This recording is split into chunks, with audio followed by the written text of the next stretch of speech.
You're listening to Ecosysteming, the podcast redefining economic development through the lens of equitable entrepreneurship, 2 decades in the making. Join NC Idea's Tom Rue as he engages with entrepreneurs and experts who are challenging the status quo and driving lasting change.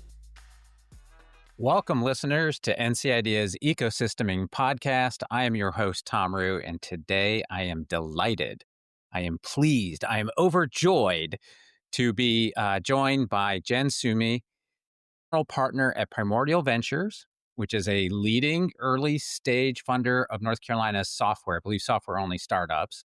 But wait, there's more. She is also co-founder of Ladies Investing Local Angels, which I think is better known as LiLa. Do you guys go by the shorthand of LiLa? Yeah, LiLa. And then last, but certainly not least, one of our cherished and adored core reviewers for our Seed Grant program, for which we will forever be grateful for your participation. Jenn, thank you for joining us today and welcome to the Ecosysteming podcast. Of course. Thank you so much for having me. Well, as is customary in these episodes, just start with a little bit of biographical. We don't want to pry too much. But let me ask this. I went through your kind of academic arc, and it's all North Carolina, spoiler alert, starting at UNCW, then heading over to Chapel Hill, and then getting an MBA from Fuqua, which, it begs the first question. What exactly is your favorite shade of blue? Okay, so I get this question a lot. It's a really hard one to answer. I was at all three of those schools for roughly the same amount of time. It's a conflicting feeling every basketball season. It's sort of a cop-out, but... Oh, come on. Don't cop out on me now. Give me a good hard answer. All right, so it's hard to beat the Tar Heel Blue, right? But I will say that I had an exceptionally great experience at Duke. I have gotten more free things from them recently. So right now, I think I bleed Duke Blue right now. But when they're playing each other, I'm really conflicted. But when any of them is playing anyone else, I'm always cheering for the school that I went to. I never in a million years even gave a second thought to like what shade of blue I would wear ever until I moved down here and took this gig. And then I remember showing up at my first, meeting somewhere or public function and people commenting like on the shade of blue. Oh, so, you Tar Heel fan. And I'm like, I'm sorry? Like what? This is just a soft blue. Right. I was just like, ooh, what? But so those are three North Carolina schools. So are you a daughter of the South? Are you a daughter of North Carolina, or are you a transplant? I'm definitely a transplant. My dad was in the Army, career military, and we did 3 tours at Bragg. So out of all the many places that I've lived growing up, I lived in North Carolina the longest and then decided to do school here. I applied to a couple different places across the country. Candidly, I could get in-state tuition in Florida, North Carolina, and Hawaii. So I applied mostly in those areas. Wait. Was Hawaii in that list? Yes, Hawaii was in that list. And the reason you didn't want to go to school in Hawaii was? My mom convinced me not to because I'd be too far from home. They wanted to see me. I'm their youngest. Little empty nester syndrome, I think. But and they also candidly said that they could really only fly me home like once a year. So I love my family. We're very tight knit because of the whole Army brat situation. So I wanted to see them more often than that. I would have been on a very different path, but I was born there, so I could have gotten in-state tuition at any of the Hawaii schools. Very, very cool. And so you said you were the baby of the family? Yes. How many sibs do you have, if you don't mind me asking? Just one older sister, not much older. I think she's like 17 months older than me. So we're pretty close in age. But she definitely acted like the older sibling growing up. I was kind of like her baby doll for a long time. Yeah, it happens. Well, that's awesome. Thank you for indulging me on that. Sure. And it's interesting to hear about your father's background because I'm already veering from the script that I always prepare for these. But the reason I am is because of late, we've been seeing a lot of interest in the ecosystem around defense tech. Yeah.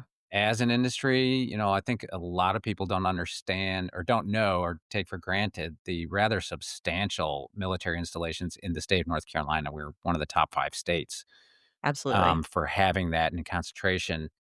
And there's so much emphasis right now on commercializing dual use, so civilian and military use technologies, advanced materials. I mean, if you can think of it having dual application, it's being thought about, and procurement activities are happening, which candidly, I think will usher in a boom for North Carolina founders that really want to tap into that market, realizing that the United States government is the single largest consumer of goods and services in the world, in the entire world.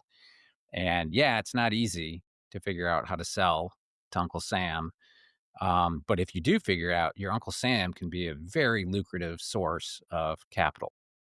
Absolutely. And we have a ton of talent here too, because there's a lot of folks that I know even that, serve their time, end up serving the last bit of their time here in North Carolina and then decide to stay because it's a great place to live and it just kind of attracts folks with an entrepreneurial mindset. So I know a lot of former service members that live here and are working in spaces in that defensive area. Yeah, and you're not wrong on the attractiveness to move here. I mean, I'm a transplant, although I've been about 10 years in this role, but I had been coming down. Um, so I am the son of German immigrants, my mother, father, and brother. And for some reason in Northeast Ohio, they settled in Northeast Ohio, Cleveland, east side of Cleveland. There was a fairly robust immigrant community there. And I will never know what the origin story is, but the Outer Banks are so popular to people in Northeast Ohio. Like every third or fourth car that you will pass will have an OBX sticker on it. Oh my I mean, goodness. when we grew up, there were families that planned their vacations together to go to the Outer Banks. So I'd been going to the Outer Banks since 1972 and, went when they didn't have these big four-story mansions, 200 feet off the water's edge. So there's just a lot that North Carolina has to offer, and it's becoming more and more known. I think some people like that, and that we're having all this inward migration. I think there are some folks that might be a little resistant, regardless if they welcome it or not. It's happening, and it also bodes well for our ecosystem. Speaking of, if you don't mind, we got to get back to kind of like official talk now. All right. All right. And Back to the programming. well, it's just I could talk about the virtues of North Carolina forever, especially with really cool people like you. But I think for the interests of the podcast and the people tuning in, most notably, founders and aspiring founders and entrepreneurs, I think your positions at both Primordial and LiLa will be of particular interest. For the benefit of people listening, just say, let me make a commercial for you, and you can correct me if I got any of this wrong. I believe Primordial has 20 portfolio companies now. 22, 20 active. Okay. And of those, I think at least 7, maybe more, were also NCIDEA funded companies. I did some homework on this All because I right. thought it might come up. It's actually 12 of the 22. Wow. 57% of our total portfolio are either micro or seed grant winners or both. That at that percentage, maybe not in gross numbers, but as a percentage of the aggregate, I think you would surpass the Tweener Fund. Yes. Because the Tweener Fund, Scott and Robbie, what they're doing with the Tweener Fund in gross numbers, I think it's about 24 NCIDEA funded companies. Yeah. Well, it's hard to beat because they make a lot of Yeah. investments every year. The Yes. volume is hard to get by, but percentage. But as a percentage, I think that I can't imagine there's a fund that's got a higher percentage. So I think that speaks. I mean, I think it's a good example when talking about the ecosystem here that there's so many complementary organizations that collaborate towards a common purpose and cause, and that namely to support high potential, high growth companies. So, could you, for the benefit of the listeners, just give a little bit of a better commercial than I did for Primordial, and then we'll go to LiLa too, so that people can understand like what the full portfolio might look like. Sure. Yeah. So for Primordial, we're only investing in North Carolina based or with one founder living here in North Carolina. So some footprint here in North Carolina, but North Carolina based software companies, primarily investing at pre seed, opportunistically at the seed stage as well. So for us, NCIDEA has been instrumental for us because we love watching the micro grant winners and finalists because they're a little bit too early for our investment typically. Sometimes they might be right on the money, but they're validating their idea, they're building out something, they've got some maybe early customers. We like to get to know them at that stage, and ideally either right before or right after they're at the seed stage grant recipient area is kind of our sweet spot of where we really like to get involved with an investment, our first investment. And what we do after that is kind of layer on a ton of community and some programmatic support, um, and just try to help them get to those first few like $1 million milestones and beyond, um, through our network of amazing folks like you and other ecosystem leaders and partners, but our investors in our portfolio, the other founders in our portfolio. We found a lot of organic support amongst the founders that we've invested in. We have a lot of founder only events that just bring them together in a very casual, relaxed way. Conversations start up and someone shares a strategy with the other, and they're working in different industries but solving similar problems. And now this one's finished a fundraising round in 3 weeks or something. Just these little kismet things happen. So that's what we like to see is we're really building a community and a support network for the founders in our portfolio, um, and trying to help them hit the milestones that they're trying to reach. Broadly, going back to the thesis, because I've kind of veered off a little bit, we're investing in all business models, all industries. We're pretty agnostic because we're so tightly focused geographically on North Carolina. Um, but yeah, all types of founders from all backgrounds as well. What do you see? Um, how let me say it this way: how have you seen AI change kind of the pipeline and the tasks necessary to hit those milestones? I was going to ask you earlier, like, hey, is there any kind of common themes across the majority of the portfolio that, yeah, to get to that $1 million in ARR, there's like 2 to 3 things we see recurring. But then I kind of jumped to the answer of my own question thinking, well, I would bet AI right now is having a big impact, but maybe I'm wrong. So don't let me lead the witness here. No, no, no. I think the going back to the unifying theme amongst the companies is really what we're seeing is a similar founder profile. Ooh, that's interesting. So my dad was in psychological operations. I was a psychology major as an undergrad. Oh, God, dating you, Yeah, no, it was very scary your growing dad's up. psyops. Oh, wow. Your Yeah. your husband should get like a gold medal. Oh, he's great. My dad has chilled out a little bit since he's gotten older and retired now, but he's also just a big softie. He's a big guy.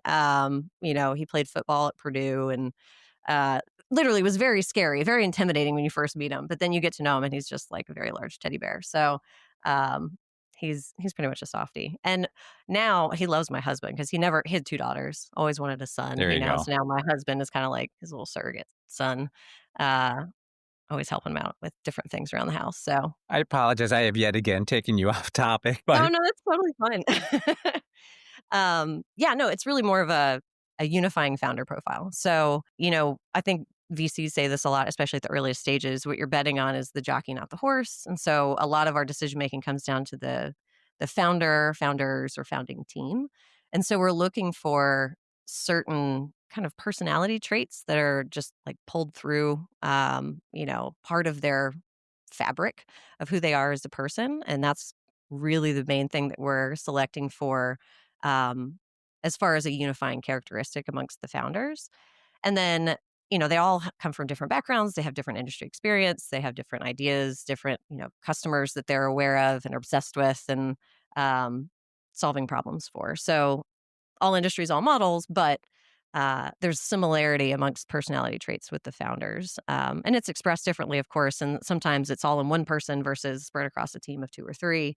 But it's really great because that they get along really well. They support each other really well. And they're also probably one of our best sources of deal flow as well, because they know other like-minded founders like them, working through the hard work that is being a founder and send them our way when they're at the right stage for us to get involved and invest. so I would assume you do what you do, your vetting process, and then at some point you get a signal, an indicator that, yeah, we're going to advance them in due diligence, and then like you go deeper.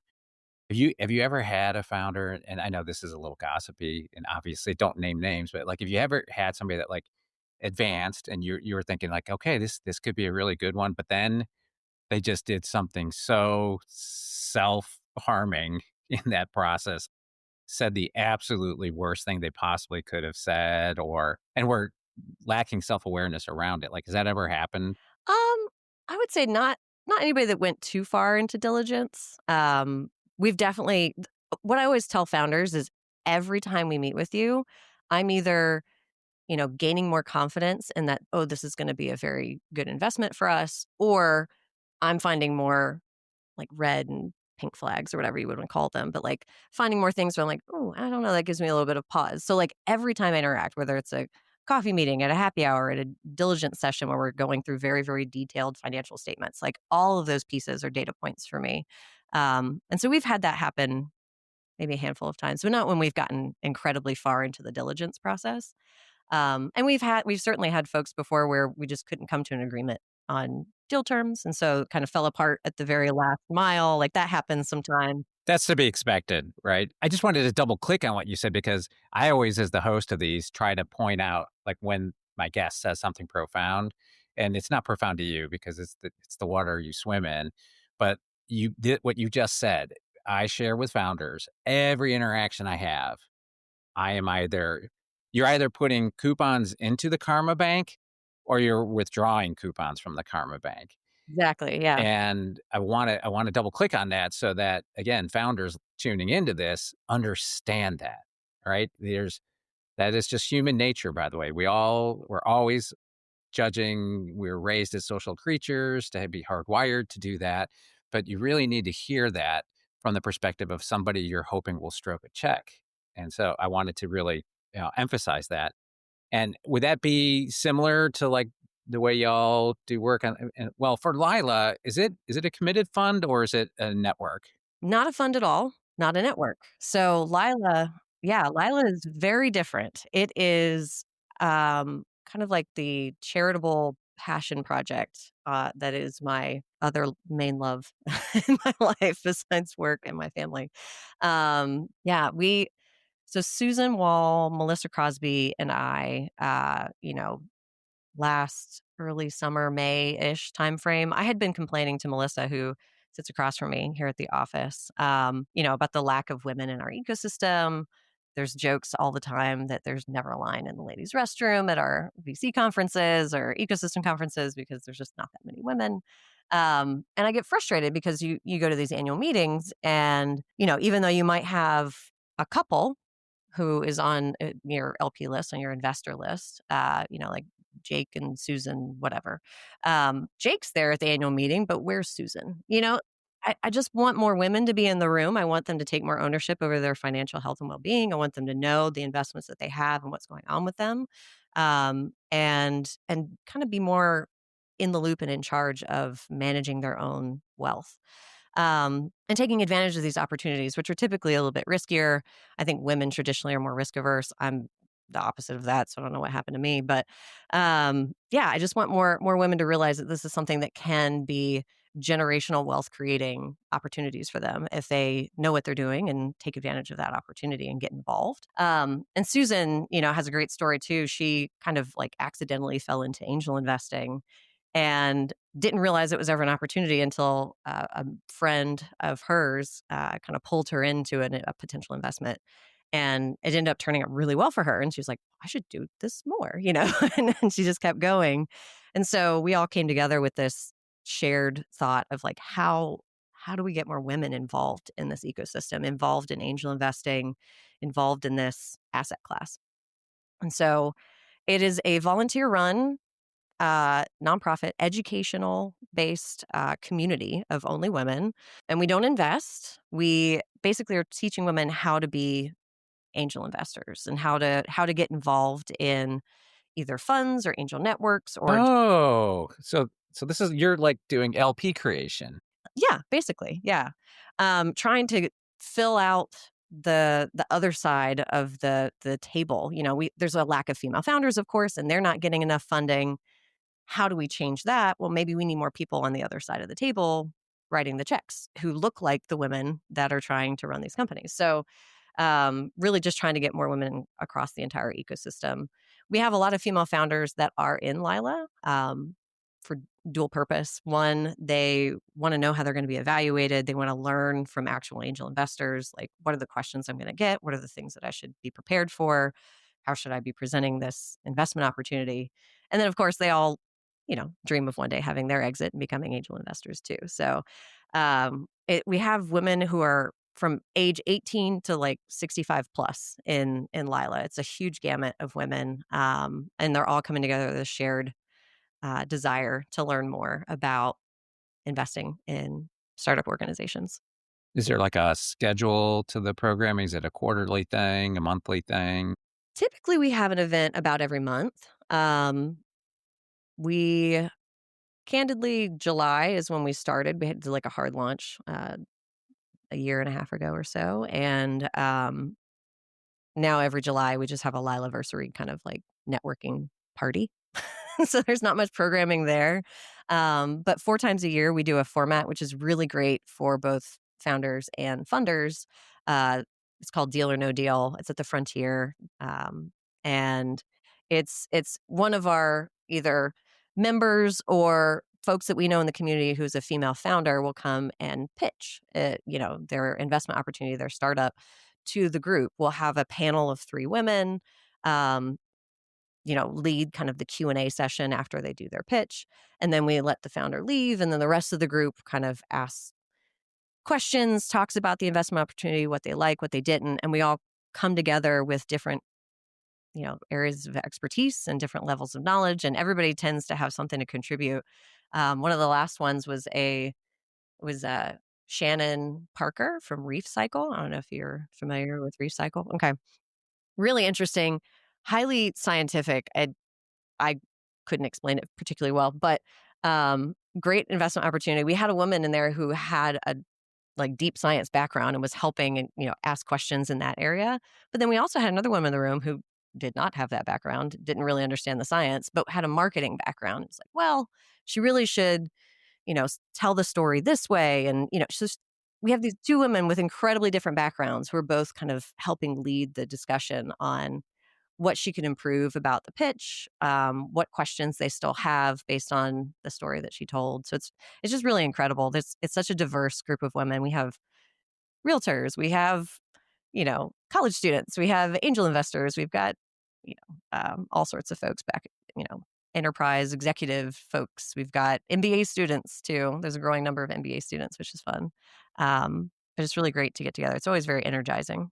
And this might not be a fair question, so take it with a grain of salt, but like, could you characterize or identify clear differences between men and women when it comes to pitching and raising? I mean, there's some like broad buckets of generalizations, but Yeah, and that's what I'm trying to avoid, right? I don't want to affirm a stereotype by asking a leading question, but I think I'm challenging one of my own assumptions, right? Which we prescribe to the people we serve, and that is, I always thought for women and why they're so anemically represented in private equity is because there's been limited access, yeah. right? I have had the good fortune of working with incredible women for, frankly, the majority of my career. Some of my best bosses were women. And so I would defend to the death any assertion that they're not as good as or as qualified or can't pitch as confidently, because I've just seen women, blow the doors off of presentations. So to me, it's always been kind of an access gateway. Yeah. But I want to challenge my assumption in that regard by asking somebody who's, a day walker. You're doing both sides. Is there something that you've observed that is a material difference? I think broadly, there's not a ton of differences. I would say what I've seen at various pitch events is that women get maybe not different questions, but they're framed differently than when you might ask the same type of question to a male leader. And so it's always nice when we have only women in the room asking the question. So you don't necessarily get the negative framing of the same question when it's a woman asking a woman. Um, I tend to see, women have to defend the idea and, well, why didn't you do this? Or why not do, there's always kind of like this negative connotation to the question versus, well, what's your vision for this? Or why this market? Which is not, it's more of a positive connotation of why this market, or neutral at least connotation. No, I get that. That makes sense to me because I've heard that argument and I've witnessed it when it comes to like minority representation and pitching. And I remember once talking to a dear friend of ours that we have supported in the ecosystem, and we were saying one night, like, yeah, if you're black and you're trying to do this, the level of proof is elevated in a lot of rooms, right? It's like I would support you, but until I do, go out and slay that dragon, right? And bring me the head of the dragon first. And once you bring me the head of the dragon, I might have another Herculean task for you to do. And like that, the guys with the overconfidence and like, 1,000 holes in their pitch kind of get a pass on that. Yeah, absolutely. And I get that. Although I am happy to report, at least from my vantage point, I think I think that's starting to, decline. I think we're trying to have a lot more parity in it. Certainly, that's a big driver of why equity is, first and foremost on all of our work. And hopefully, that's something you've observed in the founders, that have come before you as part of our seed finalist programs. I think the statistics and the representation speak for itself, but it's not without Yeah. effort. It really isn't. Well, and one of the things that we have been helping too is that because we know women are going to get more questions and they need to be even more on top of their numbers and have all the data kind of at the ready, we give a lot of suggestions afterwards of be a little clearer on, exactly what the traction is, what's in the pipeline, have a deep appendix with every single potential question you might get and have answers to them already prepared with visuals and kind of over prepare them a little bit, knowing that it's probably going to be harder when they go out and try to raise capital. I can't believe we already had the land the plane warning from our producer here. I know. I feel like we haven't talked about nearly I'm enough. I'm going to ignore that for a second because I got a couple big questions here. I still wanted to throw about you, and I think we've established your impressive bona fide. So let me say, or let me tee up the question in this way, based upon you know your work at Primordial and LiLa and at NC Idea. From your vantage point, how would you assess our entrepreneurial ecosystem, the entrepreneurial ecosystem of North Carolina? I mean, we're incredibly bullish on the North Carolina entrepreneurial ecosystem for good reason. And that's why we're solely investing in this area and in this region, this specific state. Not even broadly in the Southeast, but really, really this state. I think what's different here is that we have such a collaborative community that I've just not seen, and I've asked a lot of people, um, if there is any sort of replication of how collaborative we are here in other places, and I just haven't seen a good example of that. We've got a call every month with the early stage investors across the state where we share deal flow and we talk about the companies that we're looking at and evaluating and if that we're investing in because one thing at the pre-seed stage you're usually not having somebody fill an entire round and so you always need to have other partners come in and support these companies with you so we're sharing these deals together and trying to bring other folks in and on an opportunity when we find one so that the collaborative nature is amazing here amongst the investor community but also the founder community and there's this amazing support structure, again, all across the state with, you know, pockets of intensity, different people in different areas who are really pushing things forward. Um, there's like the number one megaphones in certain areas, like in Charlotte. There's Juan and Wilmington. There's Jim Roberts, of course, and there's a number of people here. And then out in the mountains, you've got Jeffrey, and there's these folks that are pushing everything forward, and you know who you need to go to in these areas if you want to get connected to the ecosystem. So for a founder that's coming in, especially transplants that are new, I feel like it's so easy to get plugged in as long as you find, like you ask around and find the right connectors. And everybody, I don't know if it's Southern hospitality or what, but everybody is very willing to make introductions and help out and listen and have a coffee um, and provide support in any way. So there's a lot of that going on. Plus, we just have really great founders here too. I feel like we have great, like, capital efficient, resilient, like, gritty, wonderful, innovative, curious founders here, and that's what we love at Primordial. We also have a lot of Midwesterners here. I'm gonna credit Midwestern niceness too. But to your point about, the special, whatever je ne sais quoi that we have in the ecosystem here, at our recent summit, Andrew Yang, if you heard our conversation, Andrew, from his national perspective, said, "Hey, what's happening in this room is unique. It is not happening in other parts of the country where abundance is winning, right? And where there's this enlightened self interest that what's good for somebody else is good for me too." And that's why we refer to the ecosystem as this thing of ours. Yeah. I mean, it's NCID's privilege to lead it, but it's not our asset. It's a community asset. It's a family asset. I know, it's funny, I kind of expected you to call it a family reunion at some point at this last summit, and I didn't hear that once from you, and I was a little surprised, so I beg to differ, and we will roll tape on that.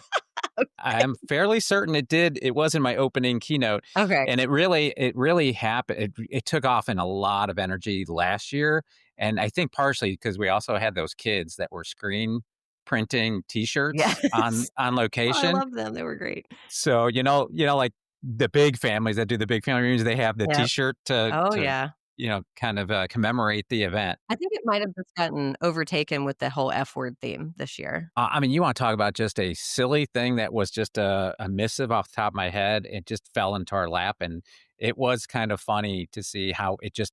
I thought it was just going to be, the joke for the open, and then it was just going to No. be done. But everybody kept going with All it. the way So through. It was great. yeah, to the second day. But so if you have watched any of these, I always like to kind of wrap up on, our connective tissue. Not surprisingly, care to guess how many mutual connections we have on LinkedIn? So, like most female founders, I do my homework. So I know, at least as of yesterday, I think the number is 387. My count is 388. Ah, dang. Okay. I should have checked this morning. I had like 9 requests this morning. I don't know what LinkedIn did with the algorithm. So there's a very good chance out of the 9 new requests I got this morning. And again, really weird. It was just out of the blue. One of those obviously was a mutual connection. So, not surprisingly, it's like 98% of the North Carolina ecosystem. I was like 12, 13 screens deep to find like an interesting one. Like, so where's this hook come from? Now, I don't expect you to be able to answer this because I'm sure you are like me. I've got, I think, 7, 8,000. So like so many of them in there. People will say, "Hey, you're connected to so and so. Can you make an introduction?" I'm like, "Who's that?" But there was one that our connection, at least for me, goes back to my time at the Kauffman Foundation, and it's a connection to a gentleman in Kansas City named Keith Mays. So, another kind of deep history fun fact, at one point, I did the Kauffman Fast Track program. Fast track. I should have put that Yeah. together. Yeah. So that was where that one was from. Yeah. So Keith and I worked together at Kauffman. He was a great guy there. He was at the time one of the longest serving people at Kauffman. So as I was just scrolling through, North Carolina, North Carolina, North Carolina, all of them just screens and screens and screens. And all of a sudden, I was like, well, there were a couple that were out of state, but those were portfolio companies of Yeah. ours Yeah. that you were part of too, and they just moved out of the state. So I thought that was kind of cute. And this would be where I would normally close it, but this conversation has gone far too easy on you. As the host, I've been far too easy on you. So I'm stalling for 1 second Okay. so you can brace yourself. But I have to ask one hard question to close. Are you prepared? You ready for the question? Felt like the Duke UNC one was the hardest, but okay, let's go. No, no, I got one harder for you. Okay. Exactly how long have you been a Wrexham fan? Oh, wow. Whoa, interesting. How all right. Um, Yeah, yeah. I do my homework. wow, okay. Um, probably since the show came out. My wife and I fell in love with it too. Absolutely fell in love with the show. My husband is a huge soccer player, still plays soccer on a team that he's been playing with for like 15 years. Um, for his 40th birthday, Wrexham did an exhibition game at UNC, and I got like the super fancy Blue Zone, like air conditioned buffet, whatever, fancy tickets for him and my brother and sister-in-law, we all went because they're friends too. So we all went to the Wrexham game a couple years back. Yeah, well, that was very cool to see, and darn it, I thought that was gonna be a gotcha question, How but did you find that? we have our ways, Miss Sume, we have our Okay. ways. Okay. All So, right. listen, it's been a joy. Thank you so much. Thank you for also your generous commitment to the ecosystem and the time and sharing your big, beautiful brain with us as we, review every cycle, the best and brightest. And thanks for being part of this thing of ours. Absolutely. It's the support of folks like you that make it more valuable for everybody. So we couldn't do it without you. It is truly my pleasure. So I'm so glad to be a part of this lovely community. Well, that's a perfect way to end. Thank you, Jenn. Stay connected with NC Idea on LinkedIn and Facebook, and subscribe to our newsletter for all the latest as we celebrate our 20th year. Catch new episodes of Ecosysteming every other Tuesday. Thanks for tuning in and being a part of this thing of ours.